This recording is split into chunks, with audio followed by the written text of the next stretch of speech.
यह कहानी है अधूरी प्यास।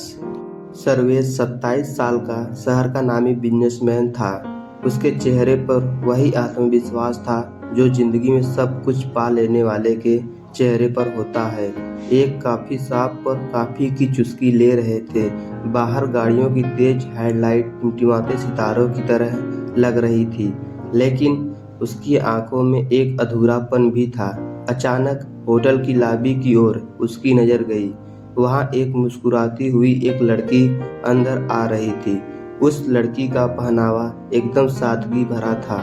हल्की नीली सूट, खुले बाल, हाथों में किताबों से भरा एक बैग, लेकिन उसकी चाल और निगाहें किसी भी आदमी का ध्यान अपनी ओर खींचने के लिए काफी था। सर्वेश की नज़र ऐसे उस लड़की पर टिक गई जैसे किसी प्यासे ने रेगिस्तान में पानी देख लिया हो। वह लड़की रिसेप्शन डेस्क पर जाकर कुछ पूछ ही रही थी कि अचानक उसकी बैग में से कुछ किताबें जमीन पर गिर जाती हैं। सर्वेश ने तेजी से आगे बढ़कर किताबें उठाने लगा और बोला, आपकी किताबें नीचे गिरी हुई थी। उस लड़की की नज़र पहली बार सर्वेश से मिली। वो क्षण दोनों के लिए अजीब सा था। लड़की ने हल्की मुस्कान के साथ बोली, थैंक यू।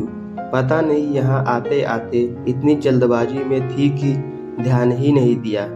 सर्वेश ने कहा, जल्दबाजी में अक्सर हम बहुत कुछ गिरा देते हैं, किताबें ही नहीं और भी बहुत कुछ। सर्वेश के लहजे में एक अजीब सी गहराई थी जिससे वह लड़की थोड़ी सी चौंक सी गई। लड़की बोली, क्या मतलब? सर्वेश ने मुस्कुराते हुए जवाब तक दिया, कुछ नहीं, वैसे मेरा नाम सर्वेश त्रिपाठी है। लड़की ने हाथ आगे बढ़ाते हुए कही, सृजल देशमुख। दोनों का हाथ एक दूसरे से मिले। उस स्पर्श में न तो कोई औपचारिकता थी, न ही कोई संकोच। कुछ ही सेकंड का वो स्पर्श था, लेकिन उस छोटे से स्पर्श में कितनी अधूरी ख्वाहिशें, कितनी अनकही बातें थी, ये शायद दोनों ने ही महसूस किया।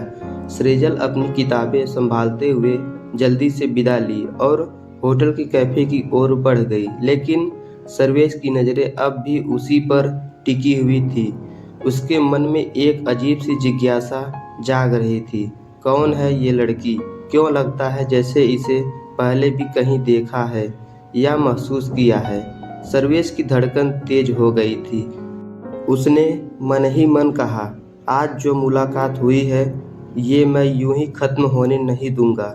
वह लड़की जैसे बाहर निकली तभी हल्की बूंदाबांदी शुरू हो चुकी थी और यहीं से शुरू होता है वो किस्सा जिसमें मोहब्बत, हवस, रहस्य और बर्बादी के रंग एक साथ घुलने वाले थे। रात धीरे धीरे लंबी होने लगी थी। सृजल खिड़की के पास वाली टेबल पर बैठी अपने बैग से किताबें निकाल रही थी। वेटर उसके पास ग्रीन टी लेकर आया। सर्वेश धीरे धीरे बढ़ते हुए कैफे में गया और बिना झिझक उसी टेबल के सामने वाली कुर्सी पर बैठ गया। सृजल ने चौंक कर कही, आप? सर्वेश ने हल्के मुस्कान के साथ बोला, क्यों, यहाँ बैठना मना है क्या?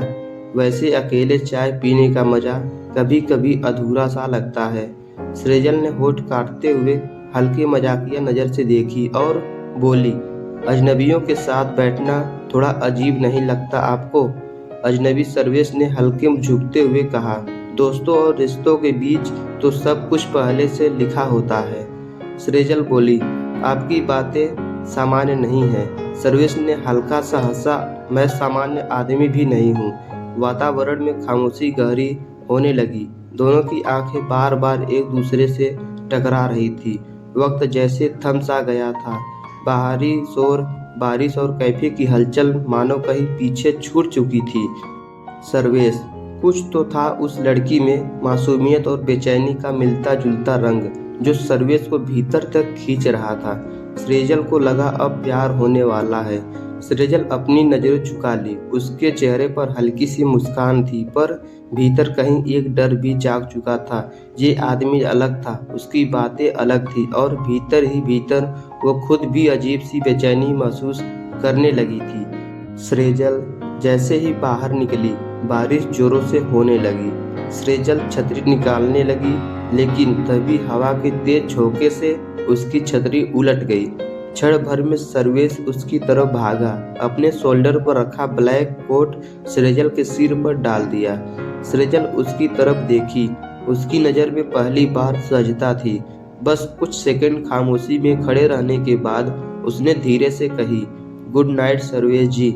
सर्वेश मुस्कुराया और बोला, मिस यू सृजल। वो रात दोनों के लिए लंबी थी। एक नई प्यास, एक नई बेचैनी उन लोगों के भीतर जाग चुकी थी और दोनों आपस में हमेशा मिलते रहते थे।